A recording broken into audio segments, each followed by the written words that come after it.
Hello everybody! In this mini course, we are going to go over some of my top tips and tricks for speaking confidently and speaking comfortably on camera. Now, the goal of this is to help you connect better with your audience. So, why is camera confidence so important? The reason is, in today's world, being able to speak confidently on camera can drastically change your life. And this is especially true if you're a content creator, if you're a business owner who just wants to communicate your ideas better, if you're someone who has loads of Zoom meetings and you're constantly talking to people all day, or even just in your personal life, if you're looking to just create some videos to send to friends, whatever it may be, camera confidence is key in this day and age. And honestly, I would say that camera confidence is probably one of the most important skills to have in the 21st century. Every day, people are gaining an edge just because they're able to express themselves better on camera, look more comfortable on camera, whether that's in front of a lens like this, where I'm just recording it through Loom, or if it's, on camera in front of thousands and thousands of people to see. So let's dive on in to some mindset work. So if you are worrying about these few things, I'm going to move my face over here just so you can see what I'm talking about. There we go. So if you're worrying about these things, if you feel like an idiot whenever you talk to the camera, either at home or just in general, if you don't know how to set up your camera to make it look or sound good, if you feel insanely awkward and uncomfortable actually recording, if you have no idea what to say and are constantly having to say the same sentence over and over, or you're just not wanting to hear or watch your recording back, then this mini course is probably for you. And I do want you to know that all of these feelings are supernatural because talking on camera is not a natural thing. It does not just come naturally to most people unless you're super extroverted and you've had experience doing this in the past. It's not natural and it takes a lot of time to build up this skill. So we're going to dive into our first actionable step of the day. And this is before I've given you any information. I want you to just take out your phone and record a 1-minute video and talk about how you're feeling, what your day was like. Just talk about something random for a minute straight. I know you can do it. It's kind of crazy to do. It gets your heart racing a little bit, but that will be your first ever video, and it's gonna probably look like crap, if we're being honest. It's gonna look like crap, and that's totally fine. I just want you to take out your phone and just record yourself for 1 minute. So pause the video and do that right now. All right, so now that you've done that, you have your first video out of the way, we're gonna talk about prepping to be on camera. So first things first, we're gonna talk about appearance. So when you get on camera, it's important that you dress for confidence. Wear something that makes you feel safe, wear something that makes you feel comfortable, whether that's like what I'm wearing right now, which is just a crew neck sweatshirt, or if you want to put a full face of makeup on, do some glam, whatever it may be, wear something that makes you feel confident and comfortable. Personally, I don't feel confident and comfortable wearing super expensive designer clothes and doing my hair all fancy. This is how I feel most confident. So this is how I show up in all of my videos and in all of my content that you guys have probably seen. Also, I do want to point out that one thing I always put on every time I record are my pearl earrings. I don't know what it is, but it's like my little safe thing. It makes me feel safe. It makes me feel confident every single time I get on camera. And a lot of you probably don't even notice it, but it's just something for me that makes me feel better about myself every time I put my face out there for people to see. So it might be something that small, it might be something big like doing a full face of makeup, or even just wearing your favorite shirt, blouse, whatever it may be. Wear something that makes you feel confident and comfortable. All right, my next tip for prepping to be on camera is to imitate and innovate. So what do I mean by this? I want you to go out and find people who you admire and mimic the way that they speak. So this might come across as, oh, I'm just pretending to be someone else. I'm literally just trying to copy exactly what they do. That is not the point of this exercise. The point of this is to see how other people speak so that when you get on camera, you feel kind of like a different person at first. It's basically like pretending you're an actor. Like just pretend that you're playing the part of someone that you admire online. And when you start imitating them, you start picking up on those traits. A perfect example of this. So if you've ever watched the new Elvis movie, Austin Butler plays Elvis, right? And he now has the Elvis accent outside of the movie. He played the part so much that he now speaks like Elvis. And I'm not saying to go that far and, get so far into character that now you're talking like Elvis, but definitely find someone out there that you admire and you like the way that they speak and follow through with that. Because as time goes on, if you start mimicking multiple people and imitating how they present themselves on camera, then you start to discover your unique voice, and it's really cool to see how your voice just develops over time. All right, and my last tip for prepping to be on camera is practice, practice, practice. It's going to take a lot of time to feel comfortable on camera. It's going to take a lot of time to feel confident in all of your videos. But the key here is just to keep practicing.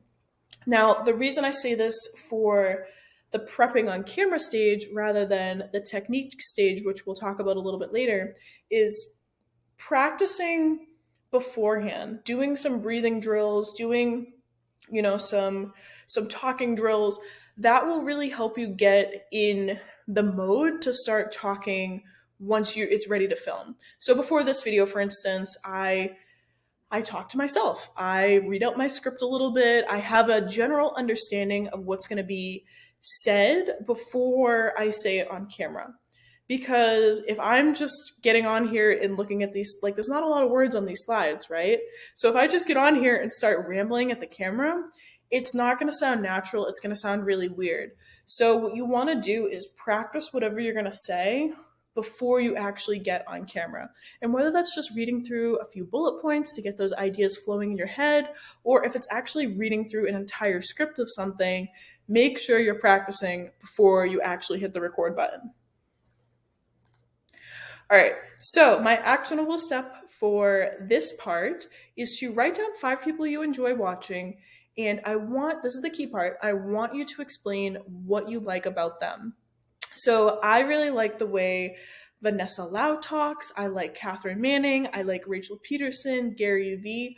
Those are all people that I have mimicked and imitated my content around, the way that I speak on camera around, because I like their presence. It feels a lot like me, but not every one of them is me. It's a mix of all of those people. So write down 5 people you enjoy, write down what parts of them you enjoy, and yeah, just start going, get recording. All right, now we're going to dive into the technique phase, which is probably what a lot of you have been waiting for. So in this phase, step number 1 is to script out your videos. Normally, when you have a word-for-word script, you kind of come across as less natural and slightly more like a presenter, because your brain is focused on remembering what you're meant to say rather than what feels natural to say. What I recommend doing is creating bullet points for what you actually want to talk about. That way you kind of have a good idea of what you're going to include, but you're not constrained word for word. That way filming just feels way more natural and you're not looking like a robot on camera. Another little hack that you can use for longer and more scripted videos, sort of like this one, is using sticky notes. Anytime I have to go do back-to-back lines, this is especially true for TikTok videos if I'm just filming on my phone, and I need to be directly looking at the camera, all I do is take a little sticky note, and what I will do is I'll put it right below my camera lens right here. And every time that I read a line, it looks like I'm looking directly at the camera, but in reality, I'm looking just below the camera. So it's kind of a little hack that I use if I have more longer text that I have to read off, and I can't really edit it for all the small clips without it looking unnatural. Sticky notes come in clutch. Highly recommend getting some. So now we're going to talk about talking speed. So the truth is, it can be really hard to figure out what speed you should be talking at when recording videos. And it all depends on the context of what you're talking about, in all honesty. So typically for short form videos, you're going to want to talk a little bit quicker just to grab your audience's attention right away. Whereas on YouTube or more presentation videos like this, you're probably going to want to talk a little bit slower. But when all is said and done, just relax and speak. You can always edit your videos later and you can always make it sound better later. But when you're recording, just take a deep breath, say what you have to say, and then take another deep breath and say your next line. Because you can always just go back and edit your videos. You don't have to worry about talking speed too much. But my recommendation is shorter videos, talk a little bit faster. Longer videos, take your time, enunciate your points, and you'll be okay. Don't worry about your talking speed that much. All right, next we're going to talk about where to look. So the amount of eye contact in a video can either make things really natural or really awkward. And if you've never looked at the camera, it can be weird. But if you stare at the whole camera the whole time, it can also be really weird. So I like to think of there is a sweet spot somewhere in the middle. And the way I like to think about it is to treat the camera like a friend. And just to make eye contact in the most normal way that you possibly can. It's really uncomfortable to stare directly at the camera like I am right now, but also if I'm reading off of my bullet point list I have right here word for word, it's also really uncomfortable. So just think of it as like a little sweet spot in between. When you're recording on your phone, my biggest recommendation here is to pretend that you're on FaceTime with someone. You can see yourself, say you're on TikTok or recording an Instagram reel, you can see yourself, right? So pretend like you're talking on a FaceTime call with someone. And that is how I make it a little bit more natural, because sometimes you look down at yourself and sometimes you look back up at the camera. So that's what I recommend for where to look. Don't overthink it too much. If you're overthinking where to look, then the whole video is just going to look really, really weird. Just be natural with it, okay? All right, what to do with your hands. So this is another area where you can really get into the dirt here and start overthinking things. And you can start to overdo your hand gestures or not do enough hand gestures, and then that also looks really weird, very similar to the whole eye contact thing. I personally talk a lot with my hands. I am a very hand gestury person, so it's really hard for me to not constantly move my hands around, as you could probably tell by this video. So generally, I think about it in a sense that you want to be a little bit more animated than what you normally would be in a conversation, and use your hands throughout the video with a certain extent, and to like use it to enunciate certain things to grab people's attention. But don't overdo it to the point where you're constantly throwing your hands around. It's just creating all sorts of chaos on the video. One thing that's really helped me is rings. I have a few rings that I put on my hand whenever I'm presenting. Now this is also a really good hack for talking live for videos that are going to be recorded later. So like if you're doing some sort of presentation with an audience and a camera's recording you, have something on your hands. Rings really help me, because then I can play around with it a little bit if I'm like behind a podium, or like if I'm behind the screen right now. You guys can't see my hands right now, but it gives me something to do to calm my nerves a little bit.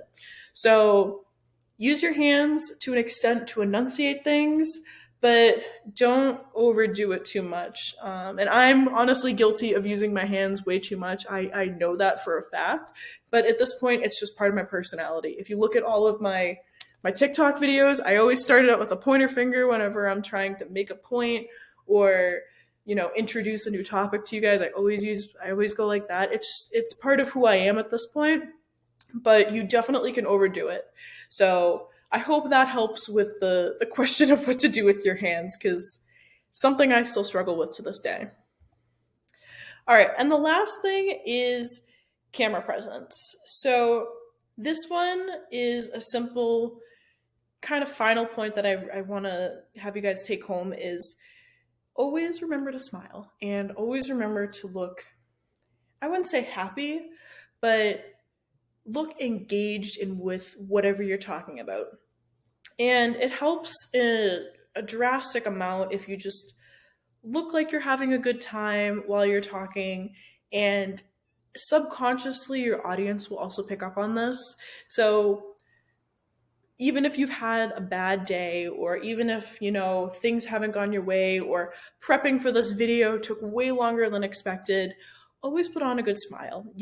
Put on, like I said before, pretend you're an actor, pretend that you're having a good time, because in the end, your audience is going to take away the same energy that you put out.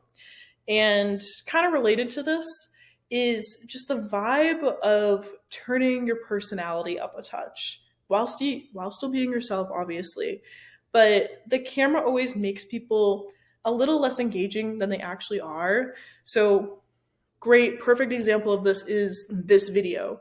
I'm talking over here in the left-hand corner, but there's nothing else going on screen. So right now you're just paying attention to me. And since there's no other action, I need to keep you engaged. So putting on a smile, putting out that vibrant, radiant energy is a great way to keep your audience engaged throughout your entire video. All right, so actionable step from the technique portion of this mini course. I want you to film yourself and watch it. Look for the following things. Do you tend to slouch? Do you talk with your hands? Do you tense up or stiffen your body? Do you look like a robot? Do you use filler words like or like? I want you to really go in and analyze that video that you just recorded and write down all of the things that you notice, because these are your insecurities, and over time you can learn how to adjust your video filming so that you no longer have to worry about that. So go do that right now. Take a minute, pause the video, and then come back. All right, so that pretty much wraps up this mini course. I hope you guys took a lot of valuable information away from the session. Now, moving forward, you will be sent 30 days worth of confidence challenge emails. So in there will be 30 different actionable steps that I want you to take every single day to build up your camera confidence. Like I said before, this does not come naturally. It took me almost 600 TikTok videos to feel comfortable with my own voice. 600 videos. That's insane. Some people are more confident in a lower amount of time, but for me, it took almost 600 videos before I was at the point where I'm like, wow, I'm not worried about the way that I talk anymore. I'm not worried about the way that my voice sounds. I've always been super, super uncomfortable with that, but now I'm at the point where I can confidently say, I'm not worried about it. So next 30 days, you will be receiving some emails from me, and I want you to follow through with them.